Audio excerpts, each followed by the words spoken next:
ఓం శాంతి.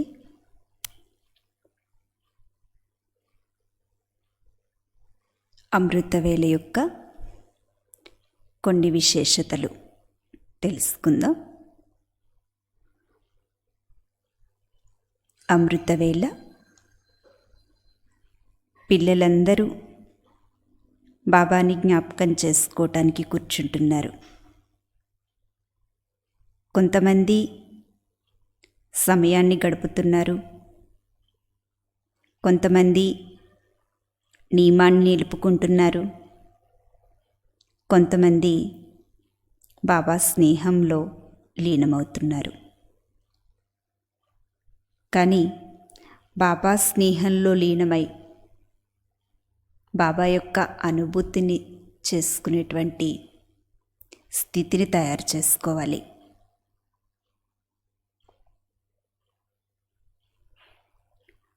బుద్ధి ద్వారా అశరీరి స్థితి యొక్క వ్యాయామం చేయాలి.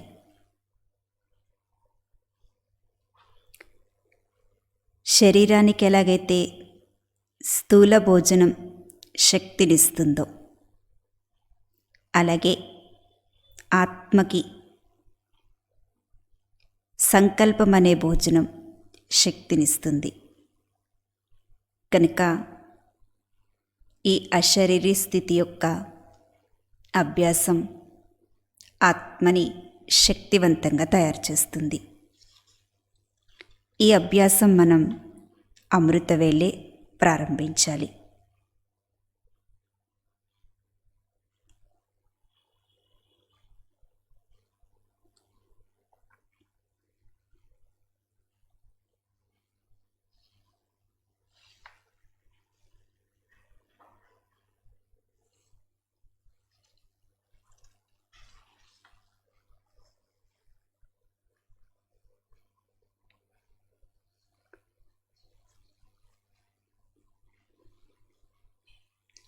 అమృతవేళ బాప్దాద ఎదురుగా మీరు ఒకే సంకల్పం చేసుకోండి. నేను ఎలా ఉన్నా, ఏ విధంగా ఉన్నా బాబావాడిని. ఇలా ఎప్పుడైతే మీ బుద్ధిని బాబాకి అర్పణ చేస్తారో అప్పుడు బాబా కూడా మీకు సమర్పణ అయిపోతారు, రాజీ అయిపోతారు.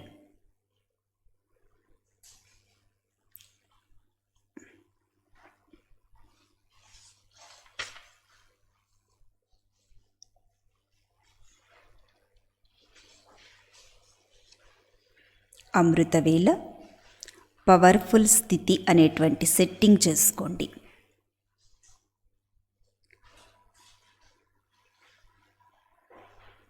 ప్రతి విషయాన్ని అనుభవపూర్వకంగా అనుభవం చేసుకోండి.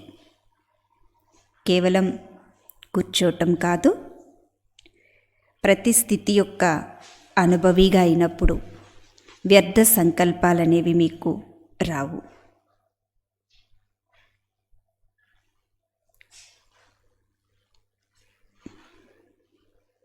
చాలామంది పిల్లలు బాబాకి చెప్తున్నారు, రాత్రి చాలా సమయం వరకు మేల్కున్నాం, అందువలన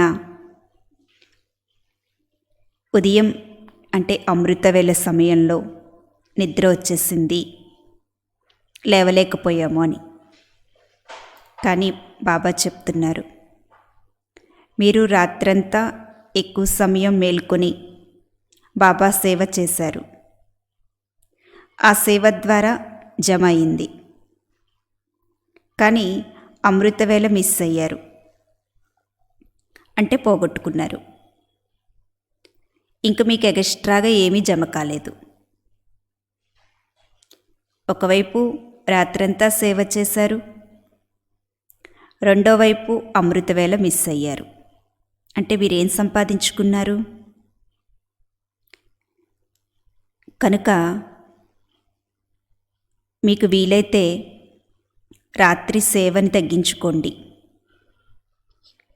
ఏమైనా బాగా ఎక్కువ ప్రోగ్రామ్స్ ఉన్నప్పుడు మనం ఎక్కువ సమయం సేవ చేసినా పర్వాలేదు.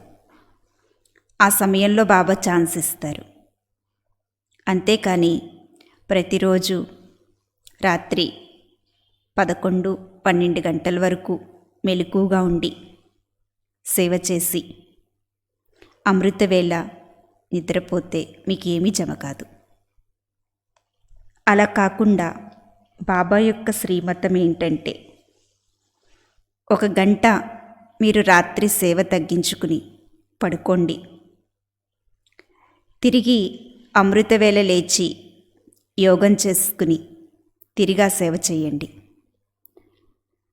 రాత్రి మీకు అలసిపోయి కష్టంతో 2 గంటల్లో జరిగే ఆ సేవ అమృతవేళ చేసుకోవటం ద్వారా 1 గంటలో పూర్తయిపోతుంది, జమ కూడా అవుతుంది. కనుక మీ రోజంతటి ప్రోగ్రామ్ని ఎలా సెట్ చేసుకోవాలి అంటే, అమృతవేళ మిస్ అవ్వకూడదు, అలా ప్రోగ్రాం సెట్ చేసుకోండి. ఎందుకంటే బాబా స్మృతి, సేవ రెండూ సమానంగా ఉండాలి. సేవ చెయ్యొద్దు అని బాబా చెప్పటం లేదు.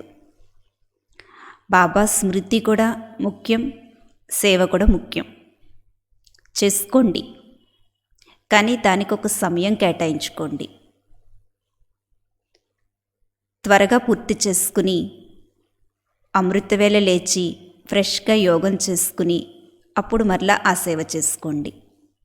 ఎందుకంటే స్మృతి, సేవ రెండూ సమానంగా ఉన్నప్పుడే బాబా నుంచి ఆశీర్వాదాలు లభిస్తాయి. సమానత లేకపోతే బాబా నుండి ఆశీర్వాదాలు లభించవు, అది మీకు జమా ఖాతాలో కూడా వెళ్ళదు. కనుక ఈ విషయంపై కూడా ధ్యాస పెట్టుకోండి. అలాగే అమృతవేళ శక్తిశాలిగా ఉండేటందుకు రాత్రి సమయంపై పూర్తి ధ్యాస పెట్టండి. ఎందుకంటే అమృతవేళ అంటే ఆది, రాత్రి సమయం అంత్యం.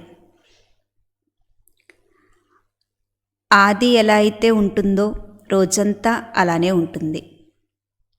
అలాగే అంత్య సమయం ఎలాగైతే ఉంటుందో ఆ ప్రభావం ఆది సమయంపై కూడా పడుతుంది.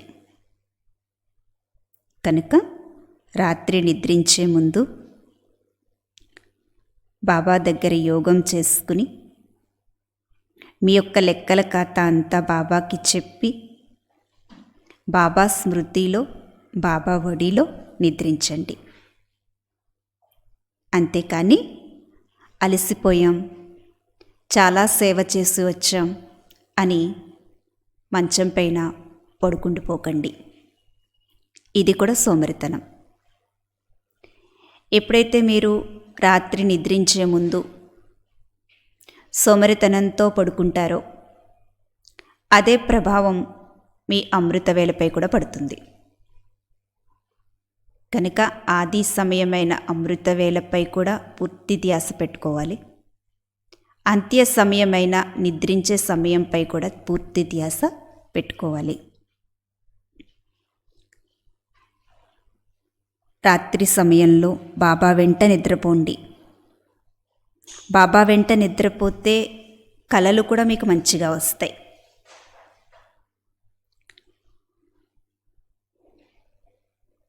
ఎప్పుడైతే ఆది సమయం అంటే అమృతవేళ, అంత్య సమయం అంటే నిద్రించే సమయం రెండూ మంచిగా ఉంటాయో మీ మధ్య సమయం కూడా స్వతహాగానే మంచిగా ఉంటుంది.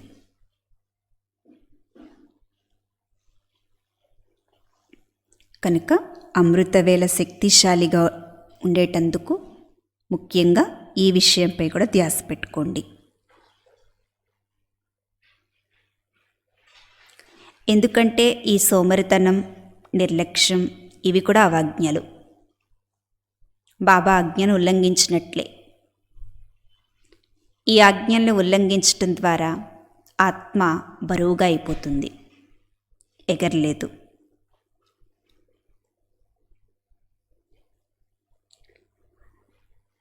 అమృతవేళ బాబా యొక్క శ్రీమతం ఏంటంటే శక్తిశాలి యోగాన్ని చేసుకోండి, బాబాతో పూర్తి సంబంధం పెట్టుకోండి, సర్వప్రాప్తులు అనుభవం చేసుకోండి, సర్వశక్తులు అనుభవం చేసుకోండి అని. కానీ పిల్లలు రకరకాల ఆటలు బాబాకి చూపిస్తున్నారు. కొంతమంది బాబాని రకరకాల కోరికలు అడుగుతున్నారు. కొంతమంది పిల్లలు ఎంత అమాయకంగా ఉంటున్నారంటే బాబా ఇచ్చేటువంటి ప్రాప్తి, మాయ రెండింటికి కూడా తేడా తెలియటం లేదు. నిద్రలోకి వెళ్ళిపోయి ఆ నిద్రనే జ్ఞానస్వరూప స్థితి, బీజరూప స్థితి, శాంతి స్థితి అనుకుంటున్నారు.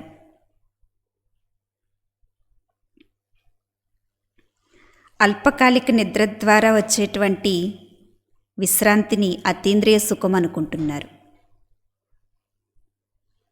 ఇలా అమృతవేళ రకరకాల దృశ్యాలతో పిల్లలు బాబా ముందు కూర్చుంటున్నారు. కానీ కొంతమంది పిల్లలు చాలా శక్తివంతంగా బాబా యొక్క ప్రేమలో లీనమై బాబా యొక్క కలయిక జరుపుకుంటున్నారు. ఈ కనెక్షన్ వారికి నిరంతరం ఉంటుంది. వీరే మహారథి పిల్లలు. ఇటువంటి పిల్లలే నెంబర్ 1 అవుతారు. వారే అష్టరత్నాలు.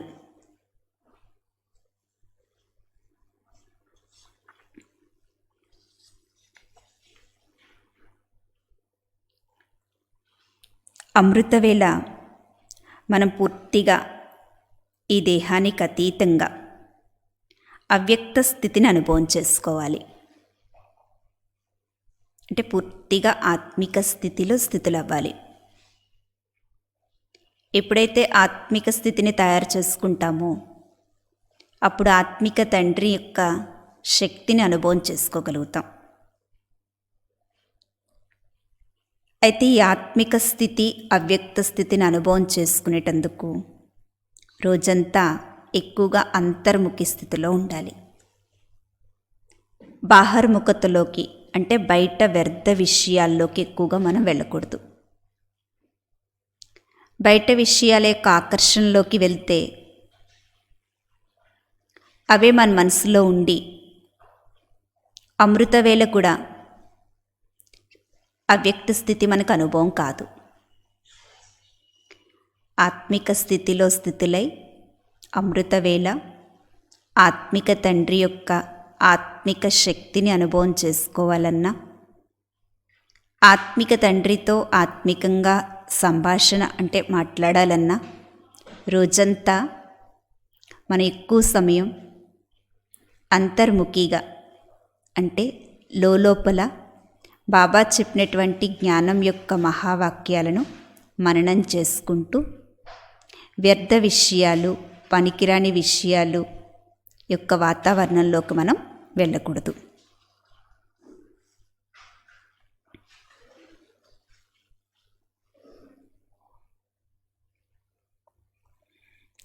అమృతవేళ ఏదైనా మన మనసు యొక్క సంకల్పం బాబాకి చెప్పినప్పుడు, ఏదైనా ఒక సమస్య కానీ పరిస్థితి కానీ బాబా ముందు చెప్పినప్పుడు బాబా ఆ పరిస్థితి నుంచి, సమస్య నుండి ముక్తి అయ్యేటువంటి ప్రేరణ మన ఆత్మకి ఇస్తారు. అయితే బాబా ఇచ్చేటువంటి ఆ ప్రేరణ మనం గ్రహించాలంటే ఆ సమయంలో మనం ఆ సంకల్పాన్ని బాబాకి బుద్ధితో అర్పణ చేసి పూర్తిగా మన యొక్క సంకల్పాలను తొలగించుకోవాలి. అందులో మన యొక్క సంకల్పం ఏది కూడా మిక్స్ కాకూడదు. ఎప్పుడైతే బాబాకి మనం పూర్తిగా అర్పణ చేస్తామో అప్పుడు బాబా నుండి మనకి బాబా యొక్క పూర్తి ప్రేరణ అందుతుంది. కొంచెమైనా మన భావాల్ని మిక్స్ చేస్తే బాబా యొక్క ప్రేరణ మనం అందుకోలేం.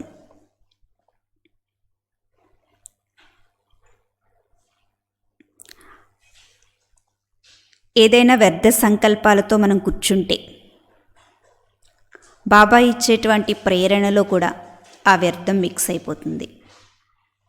కనుక అమృత వేళ సమయంలో ఏదైనా సంకల్పం మనం బాబాకి అర్పణ చేసినప్పుడు, సమస్య బాబాకి చెప్పినప్పుడు దాన్ని ఎలా పరిష్కరిస్తారో బాబాయే పరిష్కరిస్తారు. ఇక మరలా ఎలా జరుగుతుంది, ఏమవుతుంది, ఎందుకు, ఏమిటి, ఎలా, ఇలాంటి ప్రశ్నల యొక్క వ్యర్థ సంకల్పాలు మనకి రాకూడదు. ఈ వ్యర్థ సంకల్పాలు మనం తొలగించుకున్నప్పుడు ఆ సమస్యకి బాబా ఇచ్చేటువంటి ప్రేరణ మన బుద్ధికి అందుతుంది.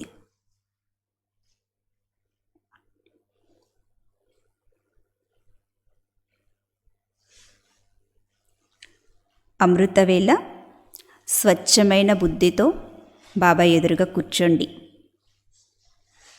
బాబాకి మీ యొక్క సమస్యను చెప్పండి. బాబా యొక్క ప్లాన్ మీకు టచ్ అవుతుంది, ప్రేరణ అందుతుంది.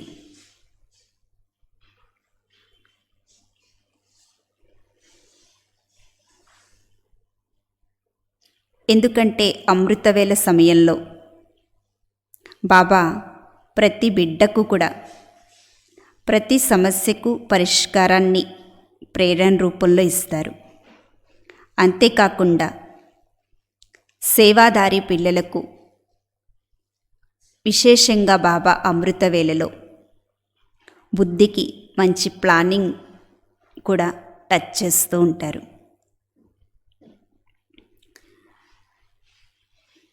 ఎవరైతే బాబా యొక్క విశేషమైన కార్యానికి నిమిత్తమవుతారో వారికి బాబా అమృతవేళ విశేషంగా సేవ యొక్క విధులు టచ్ చేస్తూ ఉంటారు.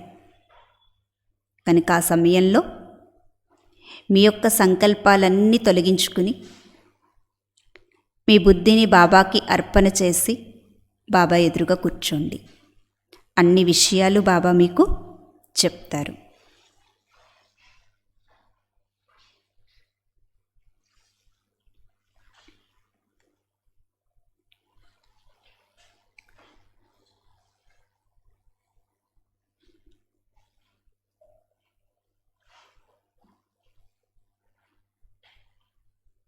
అమృతవేళ విశేషంగా సేవాదారి పిల్లలు చాలా ధ్యాస పెట్టుకోవాలి. ఎందుకంటే ఆ సమయంలో బాబా సేవాదారి పిల్లలకు సేవకి సంబంధించినటువంటి శక్తిని కూడా బాబా అందిస్తూ ఉంటారు. ఇలా ప్రతిరోజు అమృతవేళ ఉత్సాహ ఉల్లాసాలతో బాబా యొక్క ప్రేరణ అందుకుని ఆ ప్రేరణతో మనం ప్రతి కార్యం ప్రారంభించాలి.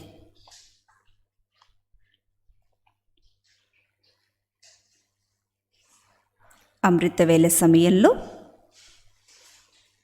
బాప్దాదా యొక్క శక్తిశాలి దృష్టిని మనం పొందాలి. అలాగే మన ద్వారా అనేకాత్మలకు ఈ శక్తిశాలి దృష్టి యొక్క కిరణాలను పంపించాలి. ఎప్పుడైతే అమృతవేళ శక్తిశాలి వాతావరణాన్ని తయారు చేసుకుంటామో అప్పుడు మన యొక్క సేవా కేంద్రాలు కూడా నిర్విఘ్నంగా శక్తిశాలిగా నడుస్తాయి.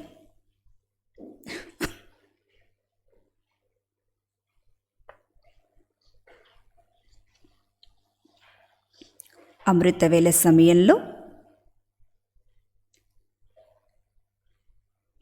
వెరైటీ అంటే భిన్న భిన్న రూపాలలో యోగాన్ని పెంచుకోండి. ఆ సమయంలో శక్తిశాలి తరంగాలు వాతావరణంలో వ్యాపింపచేసేటువంటి సేవ చేయండి. అమృతవేళ నుండి సహయోగి అవ్వండి. సేవలో రకరకాల రూపాల్లో సహయోగిగా అవ్వండి. మాస్టర్ బేజరూపులుగా అవ్వండి. మాస్టర్ విశ్వ కళ్యాణకారులుగా అవ్వండి. బాబా ద్వారా మీరు పొందిన శక్తులను, ప్రాప్తులను ఆత్మలకి తరంగాల రూపంలో వాయుమండలంలో పంపించేటువంటి సేవ చెయ్యండి. ఇలా ప్రతి ఆత్మకు సహయోగిగా అవ్వండి.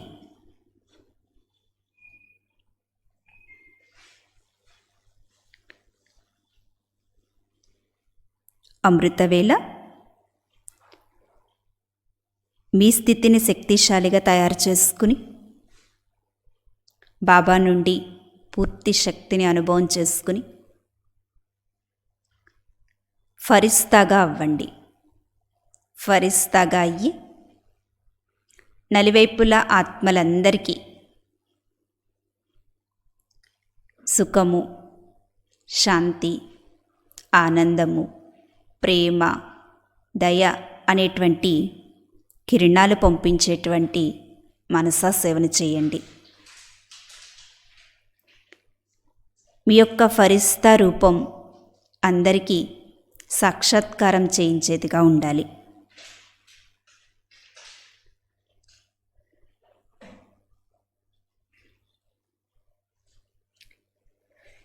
మీరు బాబా నుండి శక్తిని నింపుకుని ఆత్మలందరికీ వరదానాలనివ్వండి. అమృతవేళ నలువైపులా తమోగుణి వాతావరణం, వైబ్రేషన్స్ ఇవన్నీ ప్రాయలోపమై ఉంటాయి. సతోగుణి వాతావరణం ఉంటుంది. ఈ సమయంలోనే ఆత్మలందరూ బాబాని పిలుస్తూ ఉంటారు. ఆ పిలుపు వినండి. దుఃఖం, అశాంతితో ఉన్న ఆత్మలకి శాంతి, సుఖం యొక్క కిరణాలను దాతగా అయ్యి పంపించండి.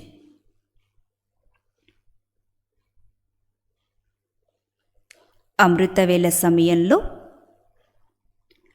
బ్రహ్మలోక నివాసి, పరంధామ నివాసి అనేటువంటి బాబా విశేషంగా జ్ఞాన సూర్యుడు రూపంలో ఉంటారు. ఎలాగైతే సూర్యుడు నలువైపులా ప్రకాశాన్ని, శక్తిని వ్యాపింపచేస్తాడో అలాగే అమృతవేళ సమయంలో జ్ఞాన సూర్యుడైన శివబాబా తన యొక్క లైట్ మైట్ కిరణాలను ఆత్మలందరికీ వరదాన రూపంలో ఇస్తారు. కనుక మొదట స్వయం జ్ఞాన సూర్యుడైన శివబాబా నుండి ఆ ప్రకాశాన్ని, శక్తిని మీలో నింపుకుని విశ్వంలో ఆత్మలందరికీ కూడా ప్రకాశాన్ని, శక్తిని ఇచ్చేటువంటి లైట్ హౌస్, మైట్ హౌస్గా అయ్యి దూరంగా ఉన్న ఆత్మలకి కూడా ఈ కిరణాలను పంపించేటువంటి విశేషమైనటువంటి మనసా సేవ అమృతవేళ చేయండి. ఎందుకంటే ఆ సమయంలో చేసినటువంటి మనసా సేవ అంటే ఆ యొక్క తరంగాలు చాలా వేగంగా ఆత్మలకి చేరుతాయి.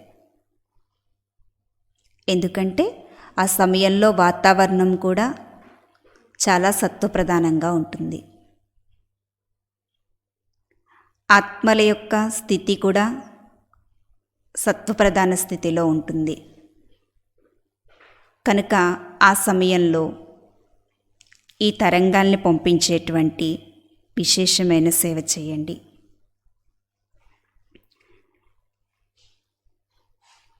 అమృతవేళ సమయాన్ని విశేషంగా బ్రహ్మ ముహూర్తం అని కూడా అంటారు. చూడండి, ఏదైనా మనం మంచి పని చేయాలి అంటే ముహూర్తం పెట్టుకుంటాం.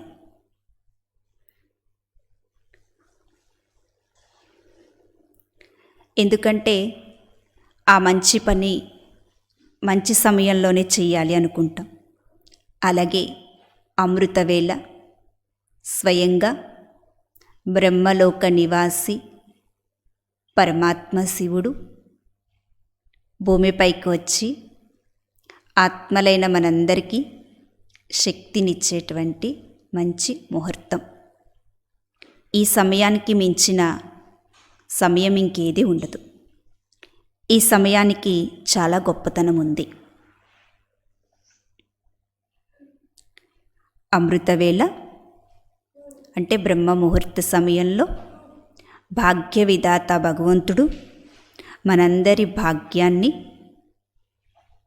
పంచేటందుకు వస్తున్నారు. ఎంత భాగ్యం కావాలంటే అంత మనం తీసుకోవచ్చు. దీనికి హద్దు లేదు. పంచిపెడుతూనే ఉంటున్నారు. మీరెంత కావాలంటే అంత తీసుకోండి. బుద్ధిరూపి కలశంలో భగవంతుడిచ్చేటువంటి ఈ భాగ్యం అనే అమృతాన్ని నింపుకోండి. ఎప్పుడైతే అమృతవేళ సమయంలో అంటే బ్రహ్మ ముహూర్త సమయంలో, ఇది మంచి ముహూర్తం, ఈ సమయంలో భాగ్య విధాత అయినటువంటి భగవంతుడిచ్చేటువంటి భాగ్యాన్ని బుద్ధిరూపి కలశంలో నింపుకుంటారో ఆ ఆత్మలకి రోజంతట్లో ఇక ఏ విఘ్నం రాదు. ఏదైనా కొత్త ఇల్లు కట్టుకున్నా, దానికి గృహప్రవేశం జరగాలన్నా, ఏదైనా మంచి కార్యం చేయాలన్నా ముహూర్తం ఎందుకు నిర్ణయించుకుంటాము అంటే ఆ కార్యానికి ఏ విఘ్నాలు రాకూడదు అని మంచి ముహూర్తం చూసుకుంటాం. అలాగే అమృతవేళ సమయాన్ని బ్రహ్మ ముహూర్తం అని ఎందుకన్నారు అంటే అది చాలా మంచి సమయం. ఈ మంచి ముహూర్త సమయంలో మనం ఎప్పుడైతే భాగ్య విధాత భగవంతుడి నుంచి భాగ్యాన్ని పొందుతామో రోజంతట్లో కూడా మనం ఇంక ఏ కార్యం చేసినా కూడా ఆ కార్యాలలో మనకి విఘ్నాలు అనేవి రావు. వరదాని సమయం ఇది. ఈ సమయంలో మహాదాని అయ్యి మీరు కూడా అందరికీ దాత అయ్యి పంచిపెట్టాలి. అమృతవేళ విశేషంగా భక్తుల యొక్క పిలుపు వినండి. దుఃఖి ఆత్మల దుఃఖం యొక్క పిలుపు వినండి. దాహంతో ఉన్న ఆత్మల యొక్క ప్రార్థన వినండి. బయట ప్రపంచంలో భక్తులు భగవంతుడి కోసం వెతుకుతున్నారు. అలాగే దుఃఖి ఆత్మలు సుఖశాంతి కోసం తపిస్తున్నారు. దాహంతో ఉన్న ఆత్మలు భగవంతుణ్ణి ప్రార్థిస్తూ ఉన్నారు. ఆ సమయంలో కేవలం మీకోసం మీరే బాబా నుండి శక్తి తీసుకోవటమే కాకుండా కొద్ది సమయం భక్తి ఆత్మలందరికీ వరదానాలు ఇచ్చేటువంటి వరదాని మూర్తి దేవతగా అనుభవం చేసుకుంటూ మీ ద్వారా ఆ ఆత్మలందరికీ దేవతగా అయ్యి కిరణాలు పంపించండి. అలాగే అనేక రకాలైన దుఃఖాలతో అలసిపోయి ఉన్నటువంటి ఆత్మలందరికీ సుఖశాంతి యొక్క కిరణాలు పంపించండి. దాహంతో భ్రమిస్తున్నటువంటి ఆత్మలందరికీ జ్ఞానంతో దాహాన్ని తీర్చండి. ఇలా అమృతవేళ స్వయం శక్తిశాలి స్థితులై ఆత్మలందరికీ శక్తుల్ని దానం చేసేటువంటి విశేషమైనటువంటి కార్యం చేయాలి. దీని ద్వారా స్వయం సేవ జరుగుతుంది, విశ్వసేవ కూడా జరుగుతుంది. కనుక అమృతవేళ అంటే స్వయం పరమాత్మ శివుడి నుండి మనం శక్తిని నింపుకుని శక్తిశాలిగా తయారయ్యే వేళ. అలాగే సర్వాత్మలకి బాబా నుండి నింపుకున్నటువంటి శక్తులను మనస్సు ద్వారా తరంగాల రూపంలో దానం చేసి మనసా సేవ చేసేటువంటి వేళ కనుక ఈ సమయాన్ని ప్రతి సెకను మనం సఫలం చేసుకుంటూ విశేషంగా అనుభవం చేసుకోవాలి. మనం తెలుసుకున్నాం అమృత వేళ అంటే 2 గంటల నుండి 5 గంటల వరకు. దీనిలో కూడా ముఖ్యమైన సమయం 4:15 నుండి 4:15. కనుక మీకు ఏ సమయంలో వీలైతే ఆ సమయంలో 2 గంటల నుంచి 5 గంటల్లోపు సమయాన్ని కేటాయించి లేచి కూర్చున్నాం అని నియమపూర్వకంగా కాకుండా శక్తిశాలిగా స్వయాన్ని కూడా తయారు చేసుకోవాలి. విశ్వాత్మలకి కూడా సేవ చేయాలి. ఇలా ఈ బ్రహ్మ ముహూర్త సమయాన్ని అమృత వేళను విశేషంగా శక్తిశాలిగా అనుభవం చేసుకుందాం. ఓం శాంతి.